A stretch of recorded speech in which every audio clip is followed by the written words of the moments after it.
এনএসটেক বিডির stock management সিস্টেমে সকলকে স্বাগতম।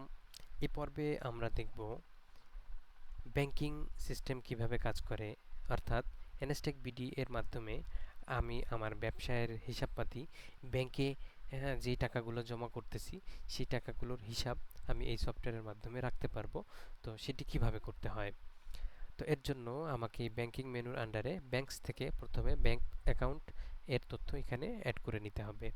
তো এর জন্য আমি এখানে এই যে ব্যাংক লিস্টে চলে আসলাম, এখানে অ্যাড নিউ ব্যাংক নেম, এখান থেকে আমি ব্যাংকের নাম তৈরি করে নিব। তো এখানে আমি আমার ব্যাংক এর নাম লিখলাম, আমি ধরে নিই যে অগ্রণী ব্যাংক লিখলাম, এবং অ্যাকাউন্ট নাম্বার আমি লিখতে চাইলে আমি ব্র্যাকেট দিয়ে সেখানে অ্যাকাউন্ট নাম্বার লিখে দিব। ব্যাংকের নাম আমি একাধিক ব্যাংকের নাম এখানে সেভ করতে পারবো। এখানে ব্যাংকের নাম একটু শর্ট করতে হবে।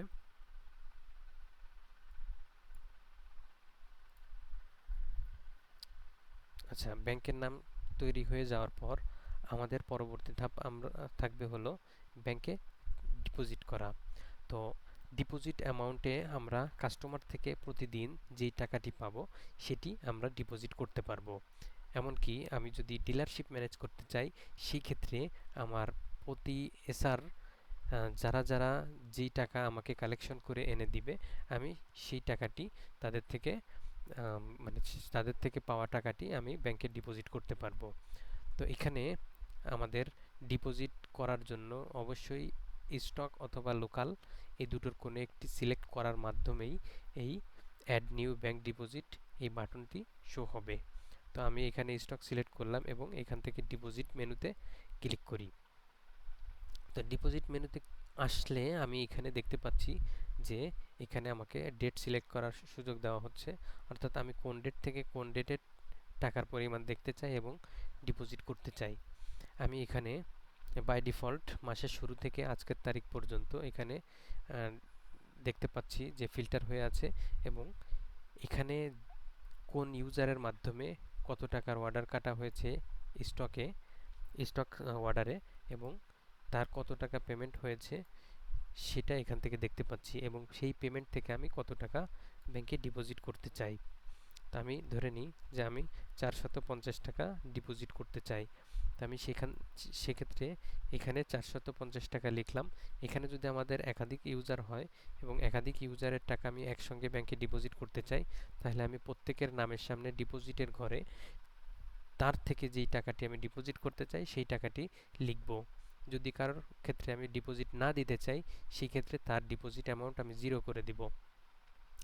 এরপরে আমি এখান থেকে ব্যাংক চিহ্নিত করব, অর্থাৎ আমি এই টাকাগুলো অমুক ব্যাংকে জমা করতেছি, এখানে সেই ব্যাংকের নাম আমি চিহ্নিত করতেছি।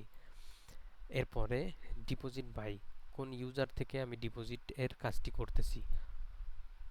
এরপর ডিপোজিট ডেট, এখানে বাই ডিফল্ট বর্তমানে সময়টি থাকবে, এখানে আমরা আমাদের চাহিদা অনুযায়ী পরিবর্তন করে নিতে পারবো।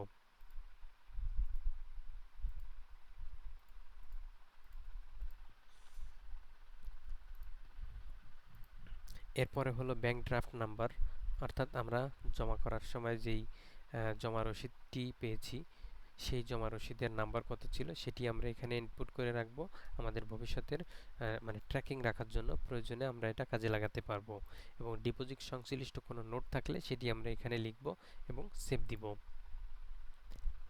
আমরা সেভ দিলে আমরা এখানে দেখতে পাবো যে এখন অলরেডি 450 টাকা ডিপোজিট হয়ে গিয়েছে, সুতরাং এখন আমাদের ক্যাশ বক্সে আছে শুধুমাত্র 50 টাকা, এবং আমরা এখন শুধুমাত্র 50 টাকায় ডিপোজিট করতে পারবো।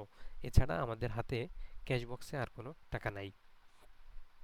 আমরা ডিপোজিটের লিস্ট দেখতে চাইলে এখানে ব্যাংক ডিপোজিট এর আন্ডারে এখানে যে লিস্ট আছে সেখানে আমরা দেখতে পাবো।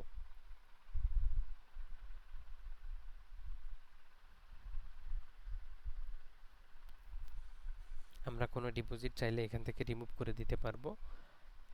এরপরে আমরা দেখব হলো এই ছিল আমাদের হলো ব্যাংক ডিপোজিট, ব্যাংকিং এবং ব্যাংক ডিপোজিটের কার্যক্রমগুলো। অনুরূপভাবে আমরা লোকাল যে সমস্ত অর্ডার করব এবং লোকাল অর্ডারের যে টাকাগুলো সেগুলো আমরা ব্যাংকে আলাদাভাবে ডিপোজিট করতে পারবো। আমাদের এই পর্বে আমরা দেখলাম হলো ব্যাংকিং এর ব্যাংক তৈরি এবং ব্যাংক ডিপোজিট এর কার্যক্রম। পরবর্তী পর্বে আমরা দেখব অর্ডার সংশ্লিষ্ট কার্যক্রম।